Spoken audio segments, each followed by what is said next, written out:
Radhe Radhe. So guys, કેમ છો તમે બધા? આઈ હોપ કે તમે બધા મજામાં જ હશો.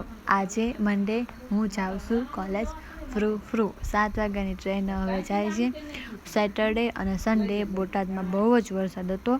આજે થોડી ઘણી ખરાડ હતી એટલે મેં કીધું લાઈવ હું કોલેજ જાઉં. જો મારા એરિયામાં બધે છે ને પાણી ભરાણું છે. સ્ટેશન તો નહોતું, કોરું હતું, બટ બીજા રસ્તા હતા ને ત્યાં બધે પાણી ભરાણું હતું. કેમ કે 2 દિવસ છે ને લાગઠ બોટાદમાં વરસાદ આવ્યો. આમ ટપ ટપ ટપ ટપ ચાલુ જ રહ્યો આખો દી, 2 દી એવી રીતના જ થયું હતું. ઘરની બહાર નીકળવું ન ગમે. સેટરડે તો જો કે અમે વિસર્જન કર્યું ગણપત દાદાનું, અને સન્ડે તો ઘરે હતી.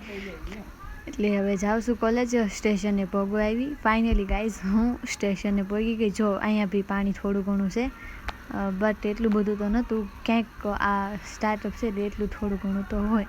હવે સ્ટેશનેથી આગળ જઈશ હું કોલેજ માટે. હવે ધીમે ધીમે હાલતી થઈશ. મોર્નિંગ કોઈ પબ્લિક કાંઈ હતું નહીં એટલે કાંઈ વાંધો આવે નહીં. આ મારા બોટાદના રેલવે સ્ટેશનનો લુક છે. કેવો લુક છે? એકદમ જોરદાર છે. અત્યારે તો બધું ક્લિનિંગ છે એટલે કાંઈ વાંધો આવે નહીં. અને મોર્નિંગ રિક્ષાવાળા અને બસ હોય છે, સિટી બસ છે, હોય છે લાઠીદળ, પાળિયાદ ને ઇનકાન સાઈડ જતી હોય છે. હું કોલેજ પહોંચી ગઈ ને રૂમમાં પહોંચી ત્યાં ખબર પડી કે સાહેબ તો આવવાના નથી. લેક્ચર ફ્રી હતો, પછી બ્રેક પછી કંઈક કાર્યક્રમ હતો.